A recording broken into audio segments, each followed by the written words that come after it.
Hello, and thank you for listening to Texas History for Kids. I'm your host, Michelle Gallegos, an educator, writer, history nerd, and novice investigator. Each week on the show, we will learn about interesting parts of Texas history, from battles and historical figures to the odd and enchanted.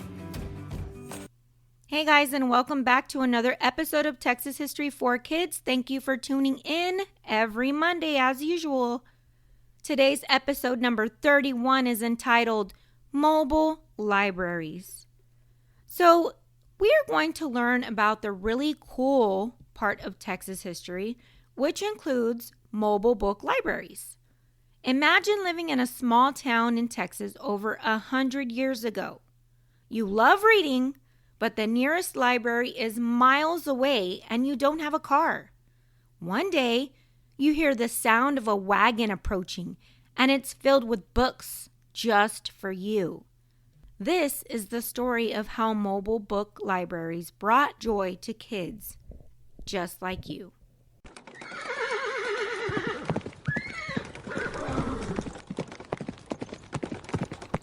So picture this. In the mid-1800s, Texas has just become part of the United States.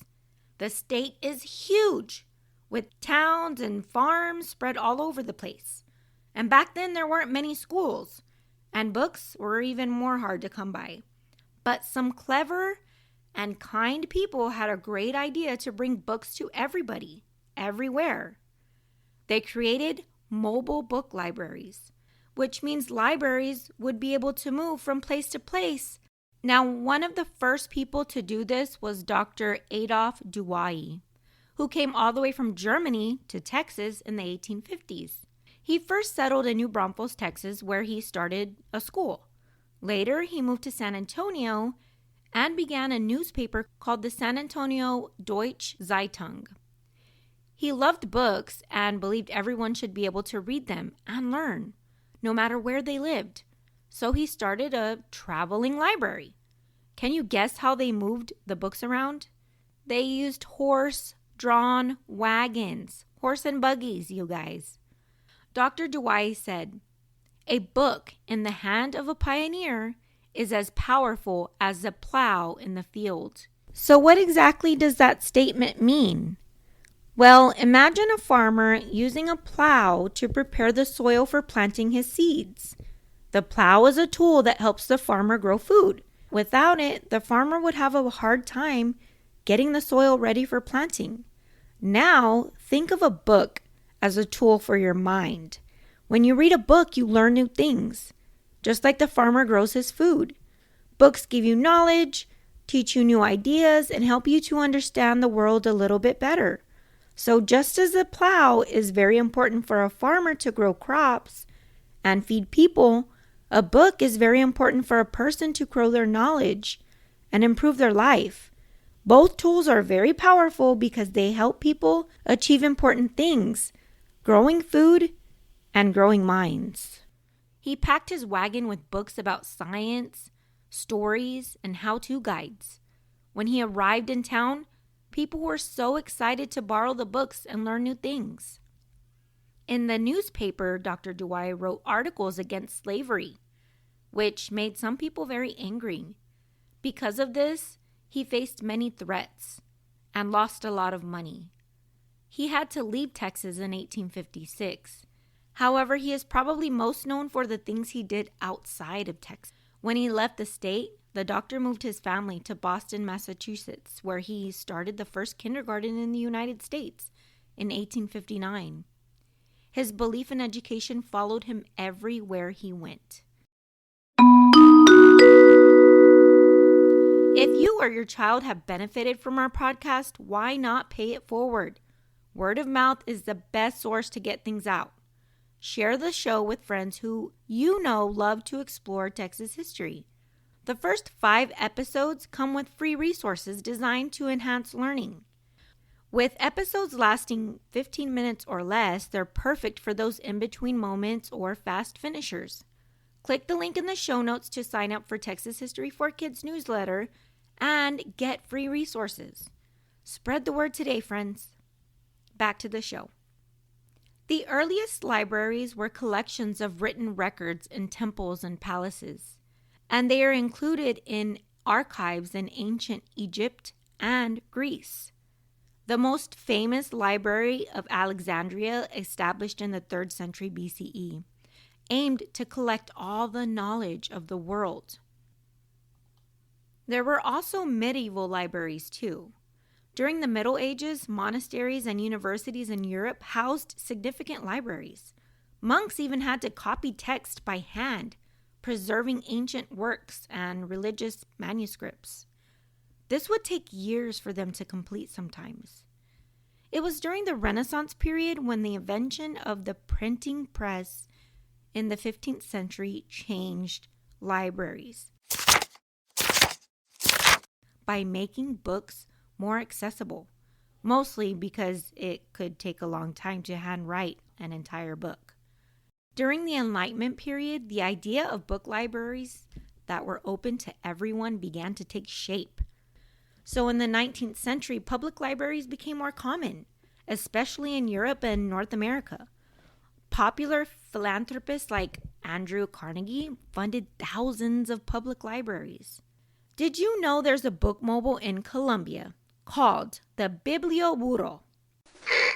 That translates to the donkey library, that uses donkeys to carry books to children in remote areas who have little access to libraries or schools.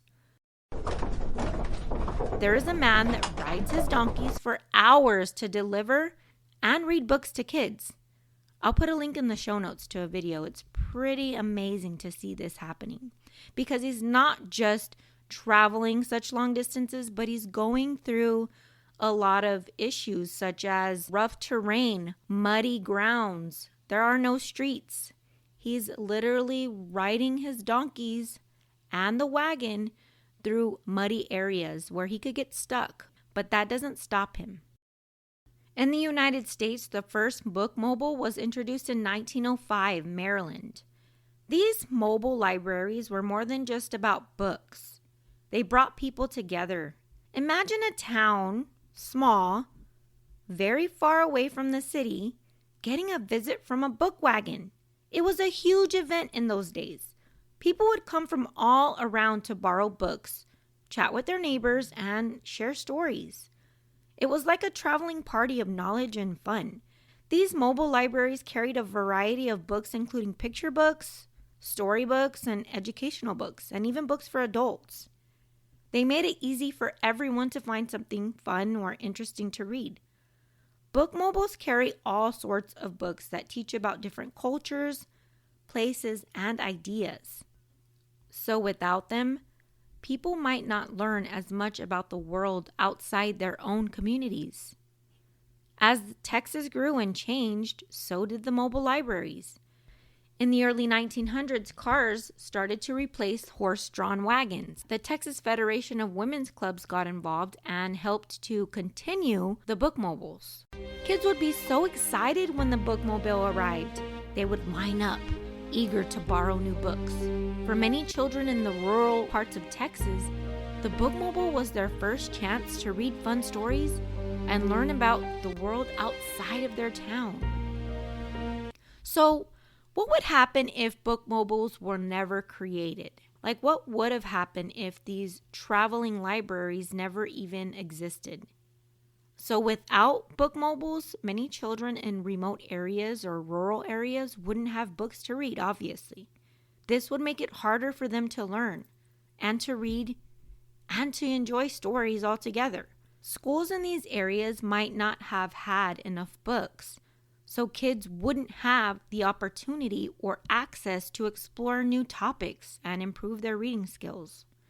So in those days, people didn't watch TV or have YouTube like we do today to explore things at their fingertips. If they wanted to learn something new, they had to read about it in a book or a newspaper.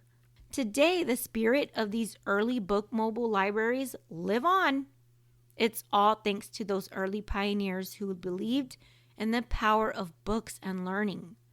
Modern bookmobiles still travel all over Texas, bringing books and joy to people everywhere.